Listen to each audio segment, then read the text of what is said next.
Жақсы балалар, келесі есепті қарастырайық. Екінші есеп: қалыпты атмосфералық қысымды биіктігі 8 метр керосин бағанының қысымымен теңестіруге бола ма дейді. Биіктігі 8 метр жазып аламыз.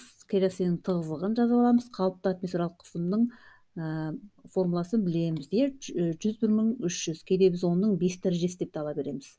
Табу керек бізге жаңағы 8 метр керосин бағанының қысыммен теңестіруге бола ма деп тұр. Онда керосинге түсірілетін гидростатикалық қысымдағы биіктікті анықтап алу керекпіз.